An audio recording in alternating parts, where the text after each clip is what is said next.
Hello friends, Kiran Bhaviskar is here, and today in this video we will study the characteristics of kingdom Monera from the second chapter, classification of plants.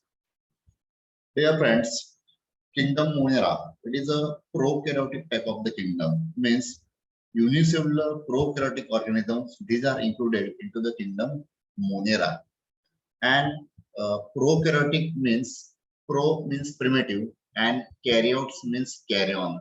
Those organisms in which the primitive type of the nucleus it is present. Such type of the organisms are known as the prokaryotes. So in case of that prokaryotic type of the organisms, the nucleus it is not well developed.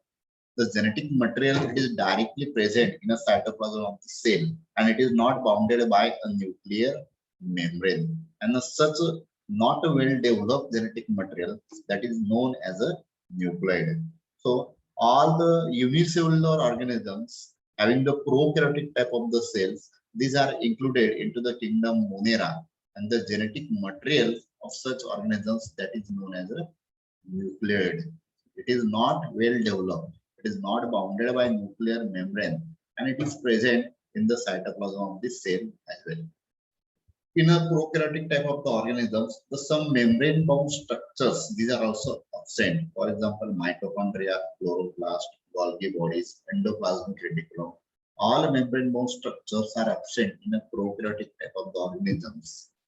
Bacteria, all type of the bacteria, they are included to the kingdom Monera. In this kingdom, the bacterial cell it is characterized by presence of this cell wall, but the cell wall material is different from that of the plants. In case of that kingdom Monera, the bacteria they contains the peptidoglycan. They are characterized by presence of peptidoglycan in their cell wall. In case of the plants, the cell wall it contains the rigid cellulose, but in prokaryotic unicellular kingdom Monera, the cell wall it contains the peptidoglycan.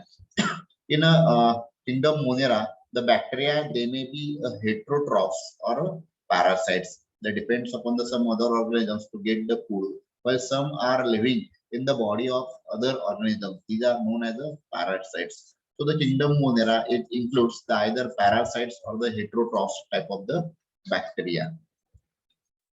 Now the bacteria it is a plural, while the bacterium it is a singular. When the single bacteria is present, then it can be called as a bacterium.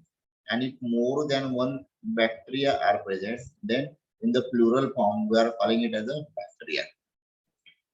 Bacteria, these are the smallest microscopic organisms which cannot be seen with the help of that naked eye. Generally, the size of that bacteria it ranges from 0.5 to 1 micron. And the bacteria they are found everywhere on the surface of Earth. They are found in the air, water, soil. They are also present in the body of some animals, body of the human beings, or they are also present inside of the plants. Because of their ability to survive in extreme temperature conditions, they are present everywhere on the surface of that earth. They can survive in a very hot climatic condition or in a very cold conditions also.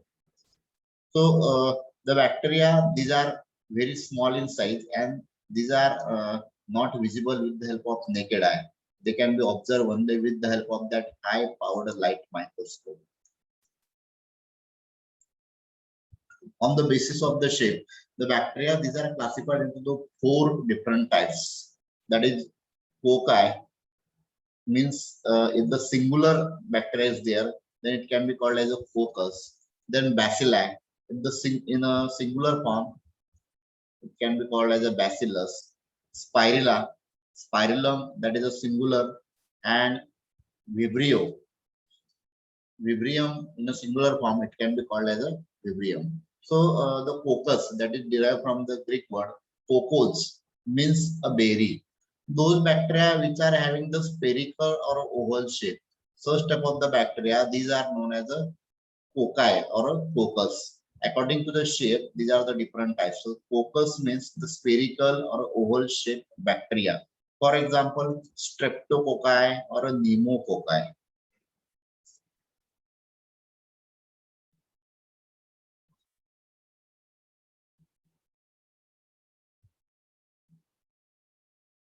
pneumococci, streptococci. These are the different examples of the spherical or oval-shaped bacteria. Then bacilli. Bacilli means rod-shaped bacteria. Such type of the bacteria, they may present as a singular in a single, or the bacteria, they are connected to end and they form the long chain of that bacteria. Lactobacillus, that is one of the example of the rod-shaped bacteria, and it is responsible for conversion of milk into that curd. Then spirilla or spirulum, when the bacteria it has a number of twists along its body, when it is a helically curved, then such type of the bacteria, these are known as a spirilla. For example, you can see in the diagram, this is a bacteria having the number of the twist or the helically curved. So such type of bacteria, these are the spirilla. Aquaspirillum, that is one of the example of the bacteria which are having the spiral shape. Then Vibrio, when the shape of bacteria it is a comma-like, then such type of the bacteria, these are known as a Vibrio. Here you can see the shape is just like a comma-like. So the comma-shaped bacteria, these are known as a Vibrio. For example, Vibrio cholera, that is one of the causative agent of the cholera. Here you can see the different types of the bacteria according to their shape. So the spherical or a rod-shaped bacteria, these are known as a cocci. If it is single, then it can be known as a coccus. The rod-shaped bacteria, these are known as a bacilli. Then helically curved or a twisted shaped bacteria, these are known as a spirilla. They are having the spiral-like shape. And the comma-shaped bacteria, these are known as a vibrio. So streptococci, that is the example of that spherical or oval-shaped bacteria. Lactobacillus, that is the example of that rod-shaped bacteria. Aquaspirillum is the example of that spiral-shaped bacteria. And Vibrio cholera, that is the example of that comma-shaped bacteria. So, as we have studied, according to the shape, the bacteria, they are classified into the different types. And the bacteria, these are the prokaryotic organisms, means they are having the primitive nucleus. The nucleus, genetic material of that bacteria, it is not well developed. Means it is not bounded by a nuclear membrane. Therefore, in this case, the genetic material of that bacterial cell, it is directly present in the cytoplasm of the cell. So it is a simple chromatin material that is present at the center of that cytoplasm of the cell. This type of the bacteria, they are having the cell wall, and the cell wall material, it is a peptidoglycan. They are characterized by presence of some protein-like material in their cell wall, and that is known as a peptidoglycan. Some bacteria, they secrete some viscous substance external to their cell wall, such as gelatinous or a proteinous substance that is present external to the cell wall of bacteria. It is known as a capsule.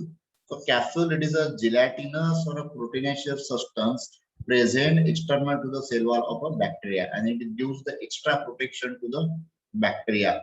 In case of that bacteria, as it is a prokaryotic cell, therefore it is characterized by absence of the some structures like a membrane-bound cell organelles, mitochondria, plastids, chloroplast, endoplasmic reticulum, Golgi bodies. All such structures, these are absent in a prokaryotic organisms. These are absent in a bacteria.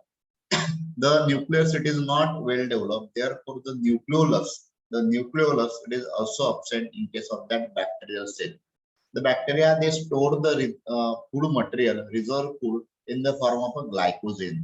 In case of animals, also the reserve food that is stored in the form of glycogen.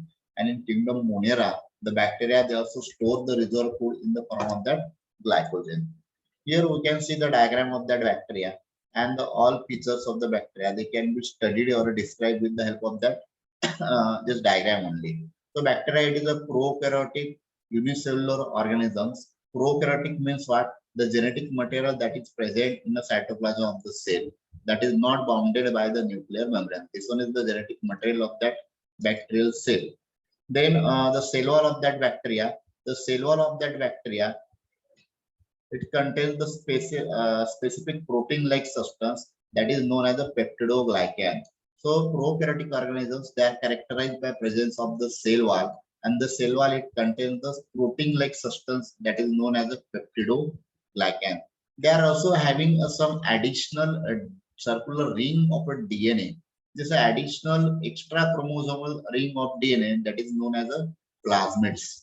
So the prokaryotic organisms, they are characterized by presence of the plasmids. Ribosomes, these are also present in the bacterial cell, and 70S type of the ribosomes, these are present in the bacterial cell. The genetic material of that bacterial cell, as it is not well developed, so it is known as a nucleoid, because it is not bounded by the nuclear membrane.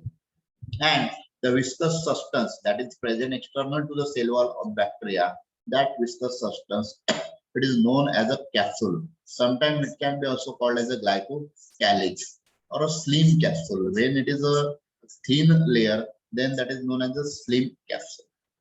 So this is regarding to the structure of that bacteria. The size of bacteria. Bacteria, these are very smaller in size. These are the microscopic and cannot be observed with the help of that naked eyes. The size of bacteria, generally it ranges from 0.5 to 1 micron. If the size of bacteria is compared to that of the size of the red blood cell and yeast cell, then the red blood cells having the size near about 7 micron, while the yeast cells, they are also having near about the same size up to that 7 micron. Therefore, the bacteria, these are very smaller in size as compared to that of the RBC or yeast cell. They are having the size up to that only 0.5 to 1 micron. Thank you, friends.